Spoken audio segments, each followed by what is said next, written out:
Bonjour à tous et bienvenue en Ariège. Aujourd'hui c'est une vidéo un petit peu particulière.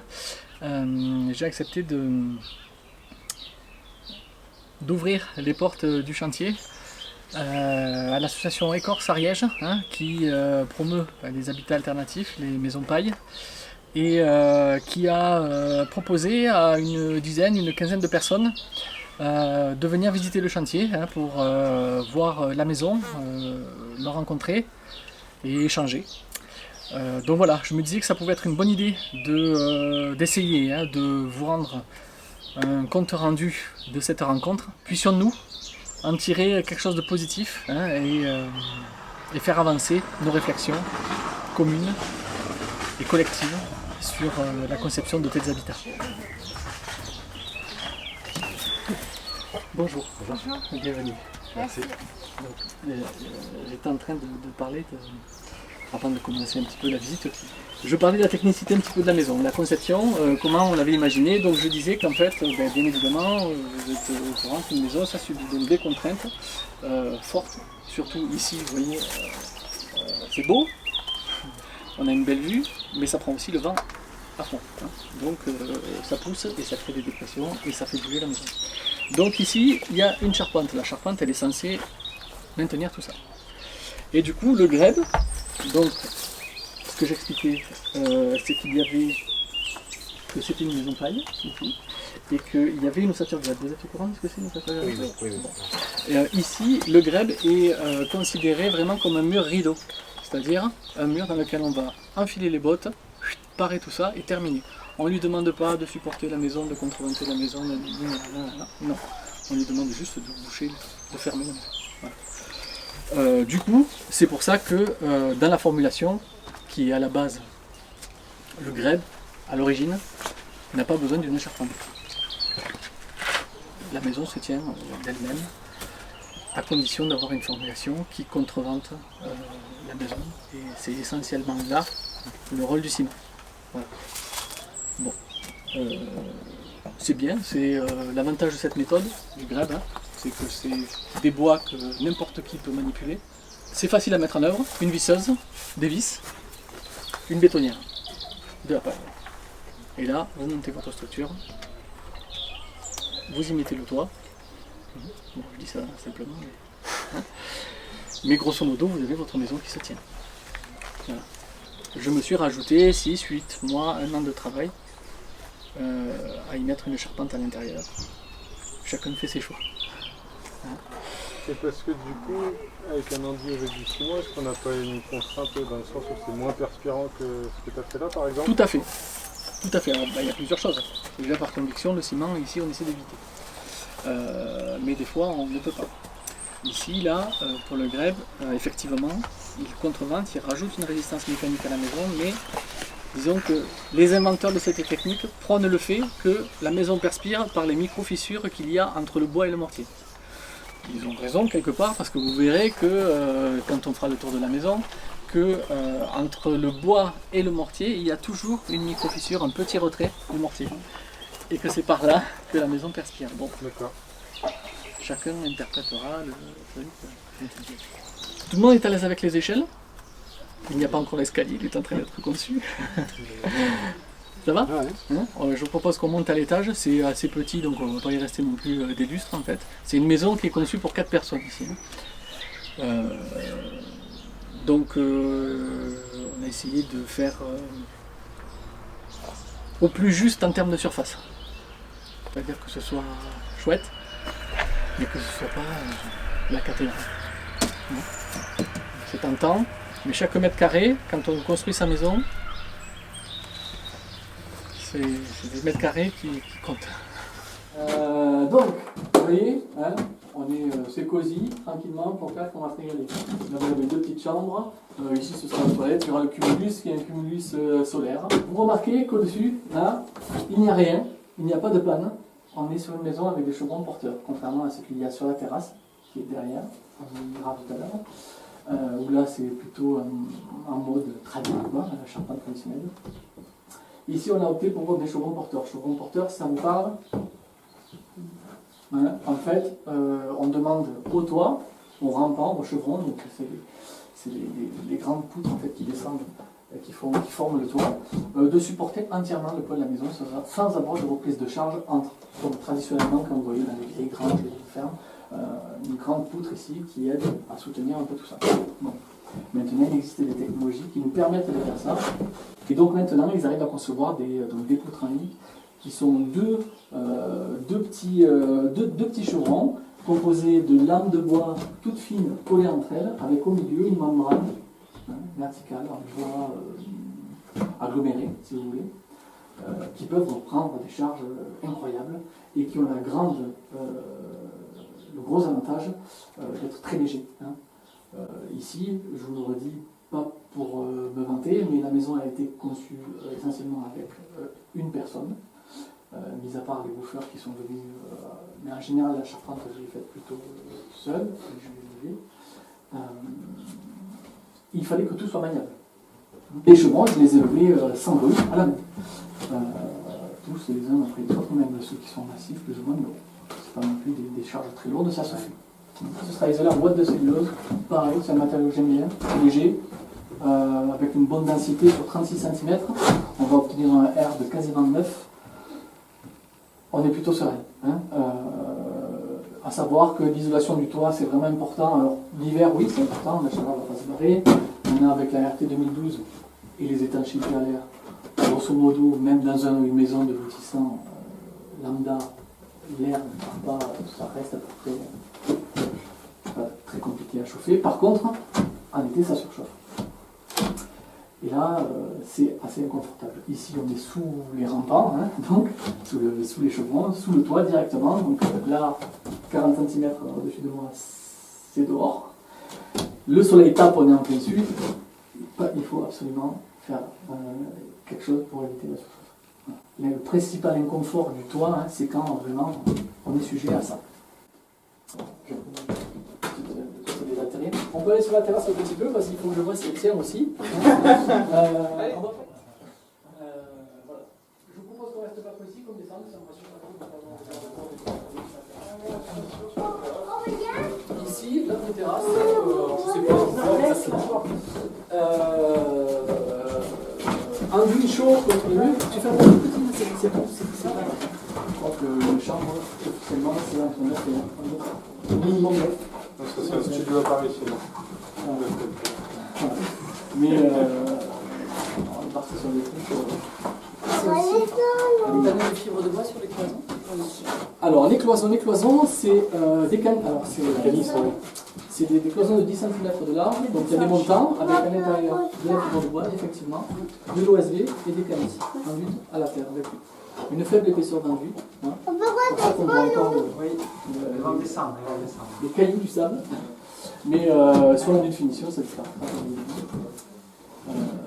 Voilà. J'ai testé, c'est la première fois que je faisais ça sur Canis, c'est très bien. Voilà. C'est rapide à mettre en œuvre. Il n'y a pas la ouate encore. Ouais, et du coup, tu vas faire des trous avec une Oui, je vais la semaine prochaine, je vais faire des trous. Et va projeter. Oui, il va y avoir la machine en bas. Il va y avoir la machine en bas, le tuyau qui va monter. Là, je vais casser les trous et puis je vais insuffler avec la bonne densité. Ça va vite? Oui, j'attendais que la fête fini. Et l'OSB, il n'y a pas de substitut possible à l'OSB? Pourquoi? On descend. Il y a des codes dedans parce que... Non, maintenant, on va monter dans l'OSB avec de la résine. Naturelle. Ok, donc on peut se dire que ça reste écologique ce genre. Oui. Okay.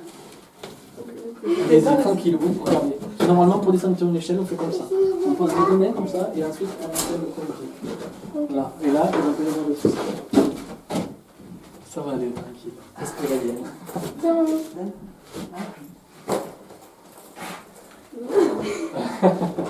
Soufflez.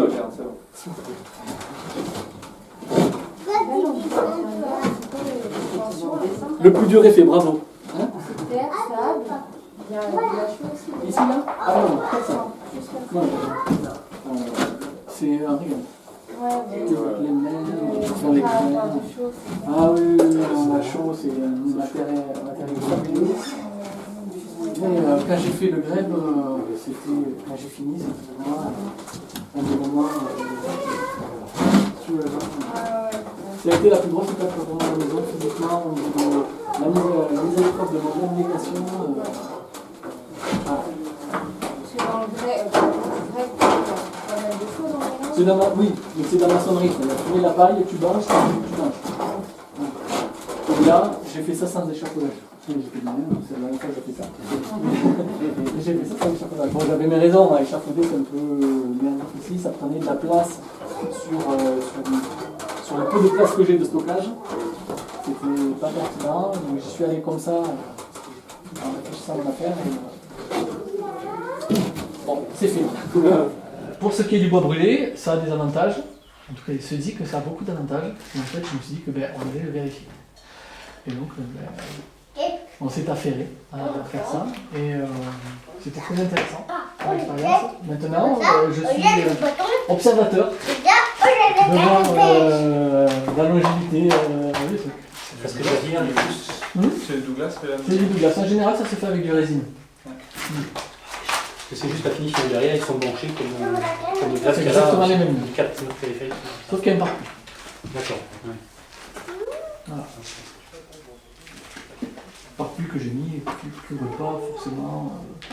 Normalement, les murs greffes sont censés prendre les plus battantes. Bon, moi, c'est encore. Je bâche la maison, des fois, quand il pleut du sud, c'est rare. Mais je bâche la maison. Ouais, ah, moi, c'est micro-fissures, c'est micro-retrait dont on parlait tout à l'heure. Hein. Bon. Comme je disais, l'étape paille a été, on va dire, dure. Il n'est pas question que ça prenne une goutte d'eau.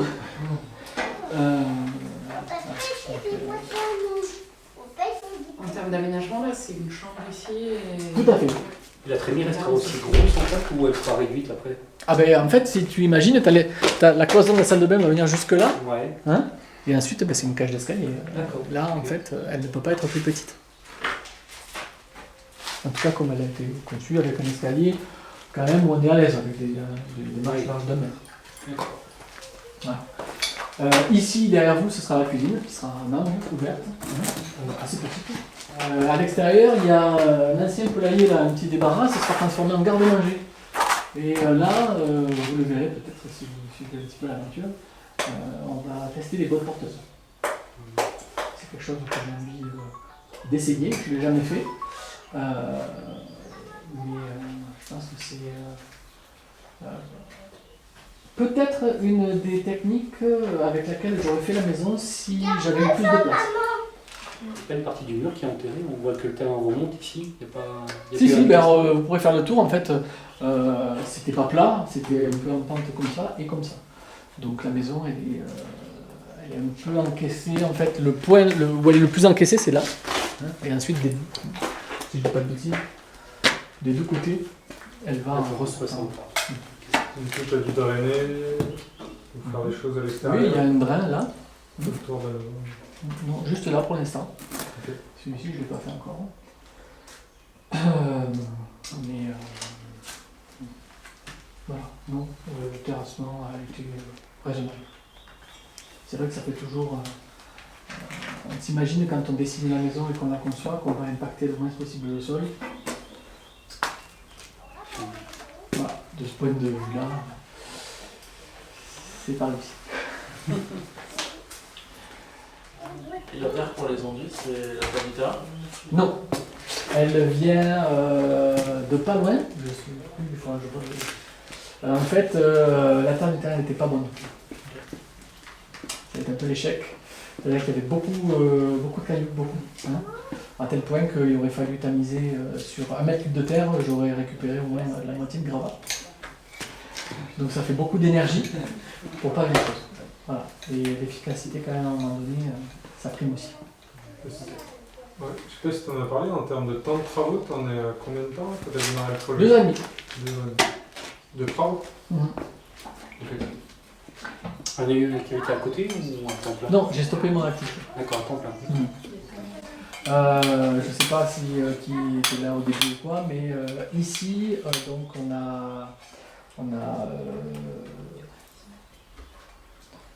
on se plaît à nous imaginer autonomes, hein, parce qu'on a envie, on sent que c'est quelque chose qui peut nous apporter quelque chose dans notre manière de vivre. Et donc on a fait, c'est un projet qui vient de loin, hein, donc il a pu être préparé, et il a pu être préparé aussi financièrement. Donc pas de banque, pas d'idée hein, à terme, hein, donc c'est pas de banque, pas d'électricité, pas de banque. Merci, au revoir. C'est le but. Hein. Après, les planètes se sont alignées aussi pour que le projet se passe comme ça. C'est pas toujours possible, je suis bien conscient. Voilà. Mais nous, ça l'a été, donc on ne s'est pas gêné. Et en termes d'autonomie électrique, on parlait rapidement tout à l'heure, ça veut dire que tu vas stocker ton énergie électrique par exemple? Oui. Ouais, donc un système de batterie. Oui. Aujourd'hui, c'est ça l'alternative. À défaut d'avoir. Et du coup, quand tu parles d'être autonome en eau, t'as pas prévu de potabiliser ton eau de pluie ou ce genre de choses? Il faudra faire des analyses. Il faudra voir comment ça se passe. Voilà. Pour l'instant, les réserves d'eau sont pas conçues pour avoir de l'eau destinée à être bue. Voilà. Au jour d'aujourd'hui, de toute façon, ça fait des années qu'on filtre notre eau.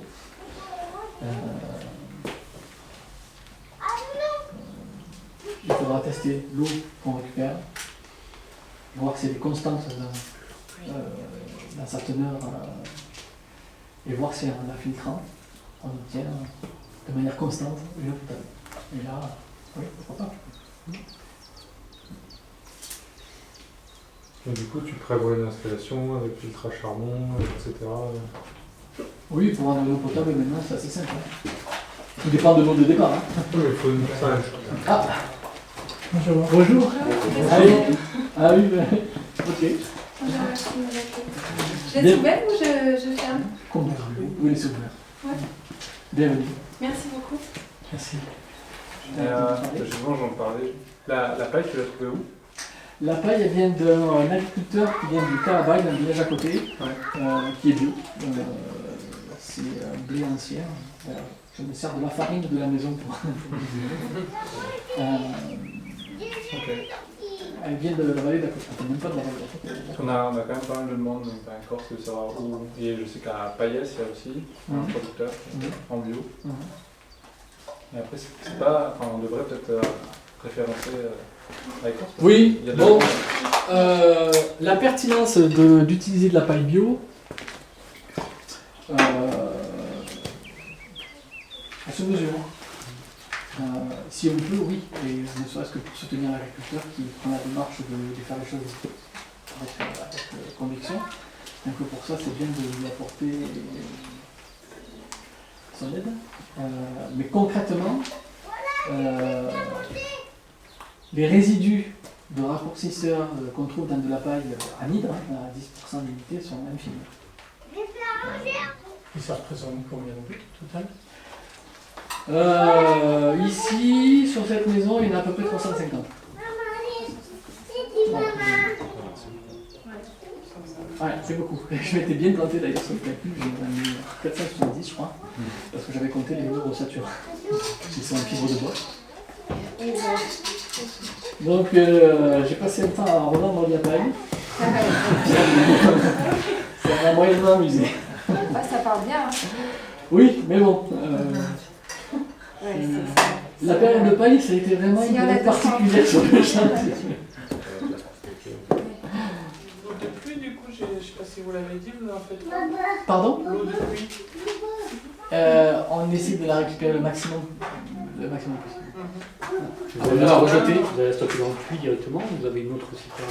Alors, pour l'instant, rien n'est fait. Oui.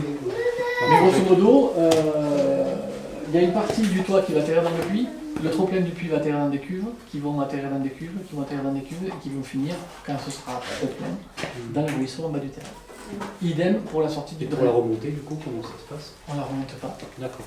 On a pris notre part, on la remonte. Et idem pour la sortie du drain, qui est là, qui récupère cette partie du toit. Création de bassins ouverts Pour l'instant, on a 2 enfants, on est plutôt réticents à ça, mais peut-être. Après, pas trop. profond au départ. Hein. Oui, oui, moi je serais pour, mais... Et le plan, D'ailleurs, je me demandais, les fenêtres rondes, c'est passé sans problème au permis? Oui. Parce que c'est joli, mais c'est pas sur la... Après, ça dépend peut-être des secteurs. Ouais. Oui, alors c'est la mairie, hein, aujourd'hui, qui est le dernier mot. Comme il m'avait pas filé ma dérogation pour le toit avec vous, je crois qu'il a été... Ouais. Sur les chiffres, ça. Parce que là, du coup, tu as eu à faire une fosse septique ou pas du tout? Je suis relié au tout à l'heure. D'accord. De force. Et oui, mais Contraint et forcé. Et oui, c'est Ah ça. ouais. C'est ça. Et on n'en a pas parlé, mais vous allez faire des toilettes sèches ou pas? Oui. Oui, ce sera une maison avec la chat. Il y a déjà des toilettes dehors. Oui. Bon, je trouve que c'est très bien. Il n'y a pas longtemps, je construisais une maison vers Albi et j'habitais chez un collègue à moi, Tailleux, qui avait construit sa maison lui-même et il avait ses toilettes 50 mètres de la maison. Et en fait, j'ai trouvé ça fort sympathique. Même la nuit, quand je venais, peut-être dans les jours, c'était super. Non mais à un moment donné, on dépasse des trucs sans s'en rendre compte parce qu'on est confronté et on se dit, mais attends, en fait... C'est pas si vieux. J'ai pris l'épisode de la couverture, c'est tuile. Oui. Alors il y a deux parapluies. Il y a un parapluie rigide, un parapluie classique et les tuiles. La maison est contremontée de partout. Ceinture bretelle. Et le parapluie rigide, c'était pour pouvoir marcher sur... Non, non, c'est contremontée. Ah oui, c'est pour contremonter. Et puis c'est deux parapluies. C'est un autre question. Dès qu'il y a beauté, mettre un contre-revêtement supplémentaire, ça modifie la maison en fait. Mettre un revêtement comme ça rigide sur une toit, ça amplifie la rigidité de la maison en fait. Complètement. D'accord. Complètement. Ici, il y a un plancher contremontant. Là, on voit les voliges, mais vous avez vu que quand on est monté à l'étage, c'était des grandes plaques d'OSB. Oui. Les grandes plaques d'OSB, c'est des planchers techniques contremontants. Donc il y a un contremontement au R+1, un contremontement sur le toit. En plus de la charpente qui contrôle. Et là, financièrement, la part des usufruits sur l'ensemble de la maison, tu sais ce que ça représente? Beaucoup. Même en ayant trouvé, je pense, le meilleur compromis en termes de qualité et de... il y a 18 menuiseries dans la maison. Et je peux vous dire, j'ai payé combien? J'ai payé 12 000 €.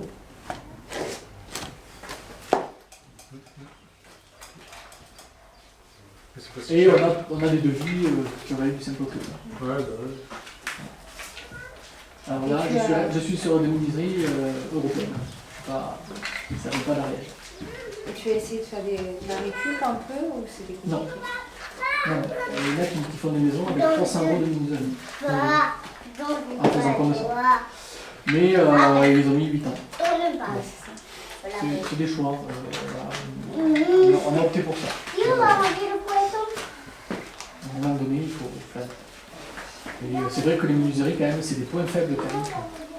C'est des points faibles. Des maisons thermiquement. Donc,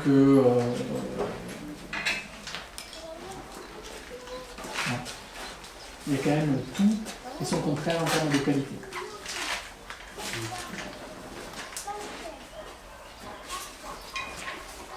Tu l'as peut-être dit, mais tu as sablé la charpente ou tu l'as poncé avant? Allez, ponce. Avant de le lever. Je me suis fait avoir, j'ai posté déjà c'est une charpente une fois que j'étais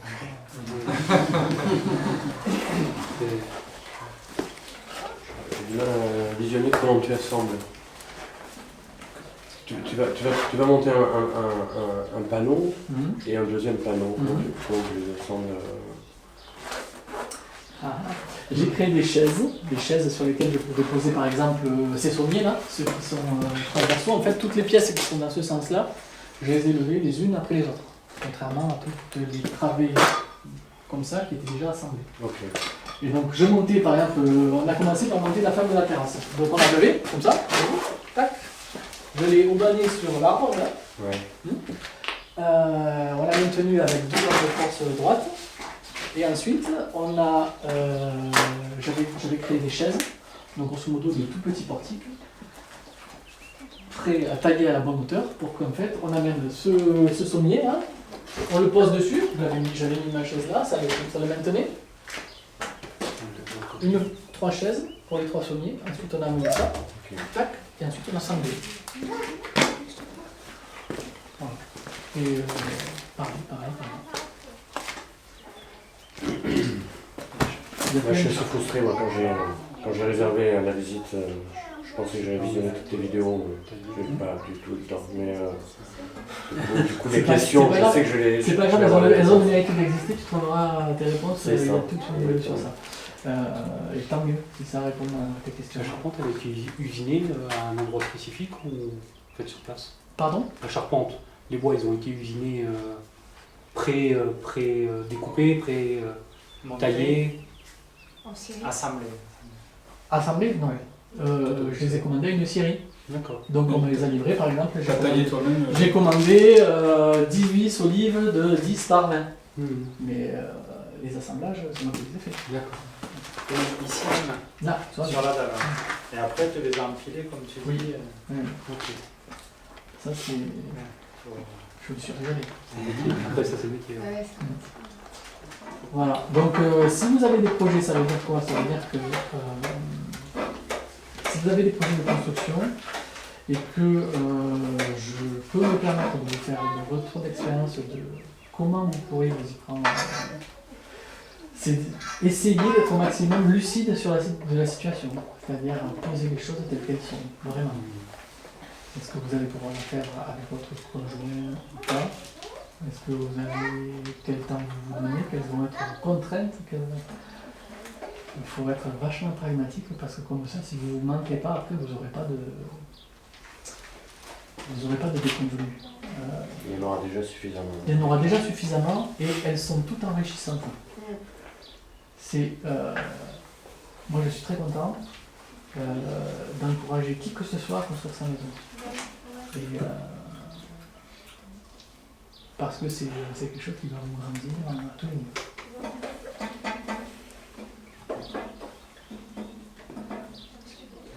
Parce que du coup, tu auras ton récupérateur une citerne pour la récup d'eau de pluie. Oui. Que tu disais que tu vas y mettre un trop plein pour. Mais en fait, elle est là, ma citerne. Là. Ah, ça sera pour l'eau de pluie. Voilà. Le trop-plein, il passe là-dessous, il descend en bas, et là, je vais y mettre des pompes en série sur le terrain qui vont tout simplement par gravité. Mais du coup, ces cuves en série, tu vas t'en servir pour. Ah, ça va être pour tout ce qui est. Uniquement pour le jardin. Ça. Hein, pas mal en bambou aussi. Oui, bambou coupé en deux, je pense. Oui, tu regardes le temps. On va pas tout de suite. On est d'accord, c'est pas suffisant quand même. Alors, 13 mètres, j'avais calculé sur la pluviométrie et les besoins qu'on a vus. Ça dépend. Et t'as vu ce qu'il a fait comme ça? Même ça. Oh là là. Bon, il faut quand même en été ici. C'est vrai, 13 000 litres. C'est 13 000 litres. Je vais chercher des verres. Il y avait quoi ici avant? Rien. Rien du tout, c'était juste le terrain. Ouais.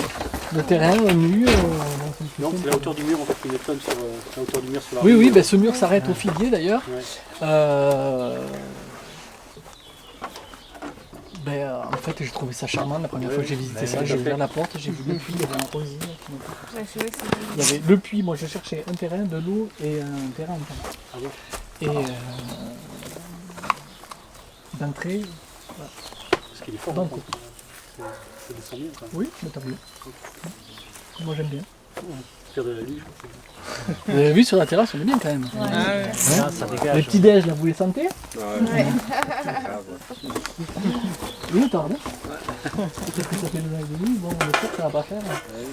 J'espère un jour ne pas recevoir nos amis là et. Quoi, d'ici l'été prochain ou... Oui. On y va, nous? Ben oui, étonnamment. Parce que du coup, là, tu te consacres à peu près combien de jours par semaine sur ta maison? 4 ou 5. Depuis 2 ans et demi? Okay. Jusqu'à la paille, je travaillais 4 jours par semaine. Parce qu'en fait, le vendredi, je le passais avec mes filles. Voilà. Et à partir de la paille, j'ai passé la seconde parce qu'en fait, on a eu notre deuxième enfant au mois de juillet. Et quand j'ai repris, parce que j'ai pris du temps, quand j'ai repris, c'était l'urgence. Au mois d'août, et que j'ai vu à quelle vitesse j'avançais pour faire ma paille, je suis passé à 5 jours et j'ai fini en novembre. C'était la catastrophe. Ok. Parce que ça veut dire, finir en novembre, ça veut dire quand tu banches ton grèbe, tu débanches 2 jours, 3 jours après. Je commençais à mettre 2-3 croquettes à droite à gauche pour que les chats errants ils me chassent les souris pour pas qu'elles y passent l'hiver. Patati patata quoi. On sait que dans les maisons paille, de toute façon, à un moment donné, on cohabite toujours avec une petite famille de souris. Mais il ne s'agit pas d'être infesté. Et en termes de journée de travail, en volume horaire, Ça dépend. Ça dépend. En fait, ce qui dicte mes journées de travail, c'est ma vie de famille. Voilà. Concrètement, la priorité, c'est la vie de famille. Et donc là, ils sont à Toulouse? Hein? Ils sont à Toulouse? Non, on habite à 2 km. Donc c'est comme quand je travaille, de manière générale, je travaille 4 jours par semaine. Parce que... Garder le même rythme. Parce que après, je préfère passer avec ma famille. J'adore mon travail, mais il ne doit pas prendre trop de place. Ouais, il y a plusieurs... Et là, du coup, les photovoltaïques, tu les as pris On passe par une boîte belge. Ah oui, ok. Tout simplement parce que j'ai un ami qui habite à 10 km qui a posé ça, que ça marche très bien. Mais ils ont très bonne réputation en Ariège. Il y a beaucoup de Belges. Voilà. Ils ont une succursale montée localement. Ouais, ça devient une entreprise locale. Très bien. Et quelle surface du coup t'as mis en place Pour le photovoltaïque, combien de surface ça représente? À peu près 14 mètres carrés. 30 mètres carrés? Non, 14 mètres carrés. J'ai pas entendu quoi. 14 mètres carrés. Il y a 3,5 kg. Ok. Et tu stockes sur batterie? Oui. Ça, tu l'as déjà ou tu vas là? Ah non, je l'ai pas déjà. Vu le terrain et tout ça, et comment est-ce qui va se passer dans la maison, je ne vais pas commander des trucs que je vais devoir bouger avant de les installer. C'est pas la priorité. Voilà, c'est toujours là, en fait, ma contrainte de chantier, c'est la place, et c'est la manière dont j'ai organisé mes choses, donc je fais mes commandes en fonction de ça. Ouais, effectivement, parce que tu n'as que ton placement-là. Voilà, et puis à l'intérieur, il y a des choses à faire avant de commander ça. J'ai aucune raison de commander ça. Et tu penses les mettre sur le toit, les panneaux? Oui. D'accord. Oui. Au vu de la configuration du terrain, c'est le but, en fait.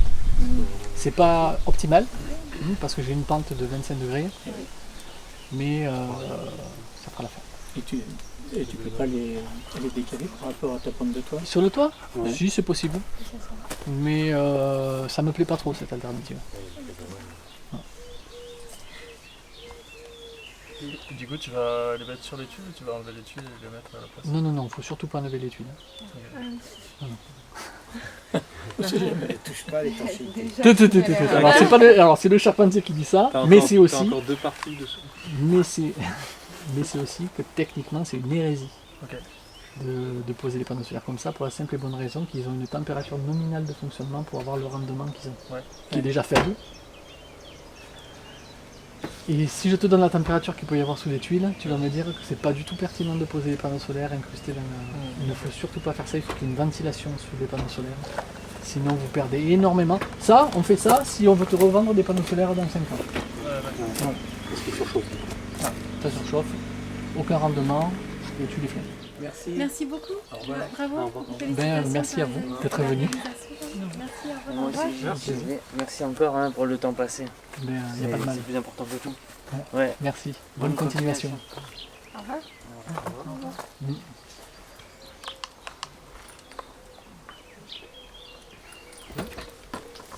Les techniques de bois brûlé, du coup, il y a des vidéos dessus? Oui. Ok. Il y a 3 techniques différentes, je crois. Ou 2. Utilisées sur 2 phases différentes ou... En fait, il y a les planches de rive, là-haut, sous la gouttière, qui ont été faites sur ça. Et ensuite, tout le bardage qui a été fait différemment. Donc un gros feu, un foyer dedans, et on passe les planches par-dessus.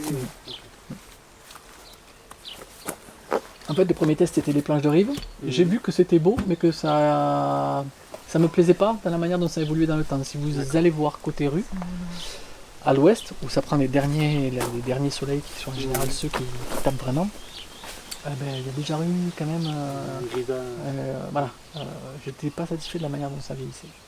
Donc j'ai décidé d'envoyer encore plus la purée sur le bardage et de carboniser vraiment le bois sérieusement. Et du coup, avec la... Et de ne pas brosser. Non, là j'ai fait complètement différemment. Je te laisserai découvrir ça pour pas réexpliquer pour la quatrième fois. Mais il y a des manières beaucoup plus efficaces que ça. Et t'avais vu...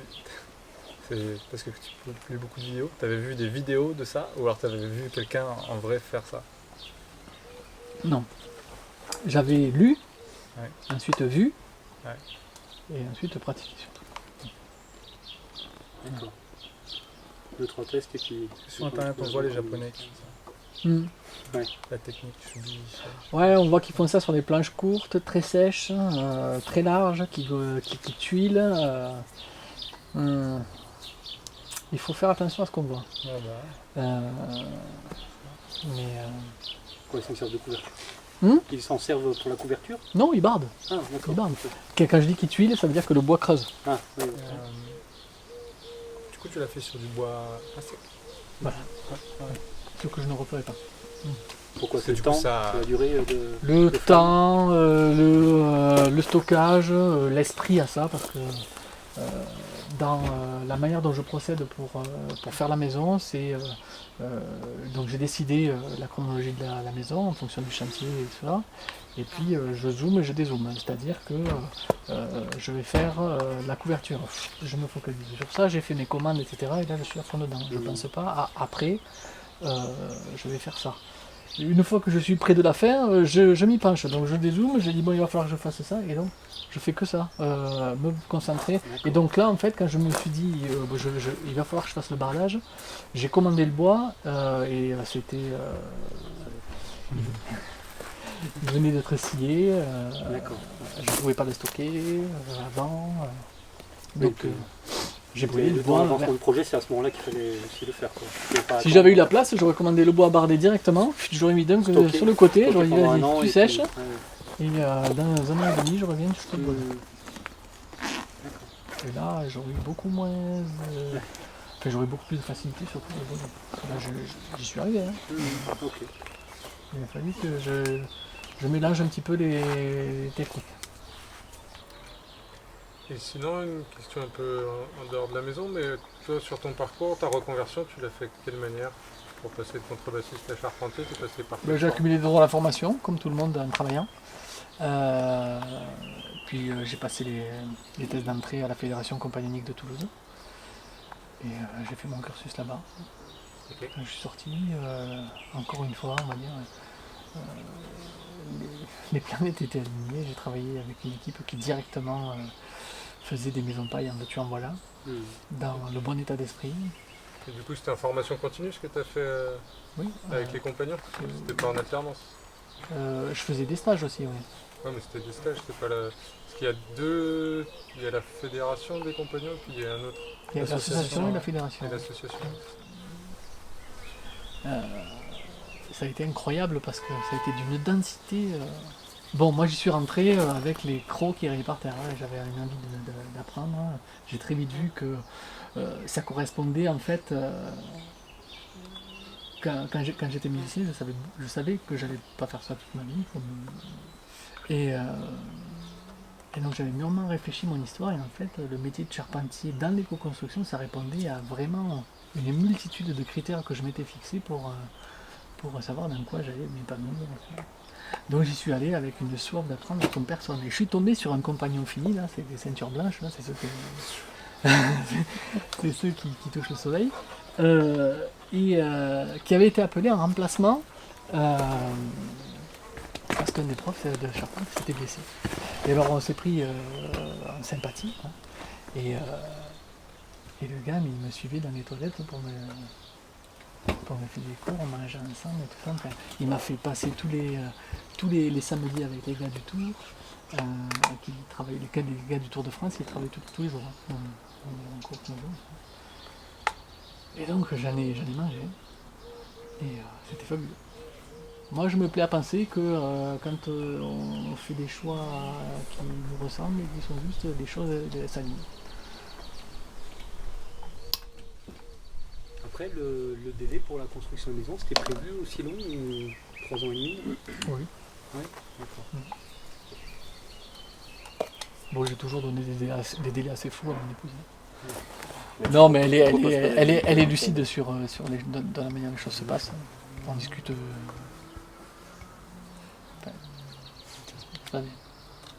Mais c'est vrai que beaucoup d'autoconstructeurs se séparent avant d'avoir fini la maison, quand même. Moi, c'est un petit peu ma hantise. Depuis le début, je lui en parle et je dis, tu sais, il faut vraiment que il faut vraiment qu'on communique là. L'idée, c'est que la maison, elle n'a de sens qu'ensemble. Alors,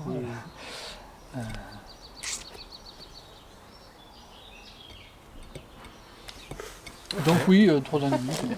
Ouais, parce que là, si on devait faire appel à une société, même avec de l'aide ou quoi, enfin, ça double le prix en fait. Donc oui, le prix, c'est pas le même. C'est la main d'œuvre qui coûte. Ouais. Mais bon, après, en termes de délai, de charge de travail, si on n'a pas la technicité, sinon ça... Mais c'est là où je pense que l'accompagnement est un bon compromis. Et est-ce que tu te voyais faire des choses en chantier participatif? Parce que tu as mentionné quelques woofers, mais au niveau du chantier participatif, tu y as pensé? Alors quand je dis woofers, c'est des participants, alors je sais pas qu'on appelle ça, des tweezers. Bon, le chantier est inscrit sur Tweezer depuis la paille. Et chaque fois que c'est pertinent, je reçois quelqu'un. La semaine prochaine, il y a une architecte colombienne qui vient. En ce moment, c'est les archis. Mais je connaissais plus ça dans tout ce qui est agriculture, maraîchage et autres, mais c'est vrai que le site roofing, c'est ça, mais après il y a Tweezer, c'est dépendant, mais pour les chantiers participatifs. Okay. Voilà, Tweezer, ça référence un petit peu nationalement tous les chantiers qui sont un petit peu alternatifs. Hein. Pas que paille, terre, même des fours, même et c'est bien parce que ça met en réseau tout ça, et surtout ça apporte aussi des garanties, c'est-à-dire que vous allez sur un chantier, en passant par eux, vous êtes quelque part assuré, et le gars qui reçoit aussi. Ce n'est pas rien. Bon voilà, ça en est terminé pour cette, on va dire, foire aux questions, cette visite de la maison. J'espère que parmi toutes les questions qui ont été posées, il y en a qui ont fait avancer votre réflexion si vous êtes en train de concevoir votre propre projet. Voilà, on se retrouve bientôt pour la suite du chantier. Et puis d'ici là, portez-vous bien.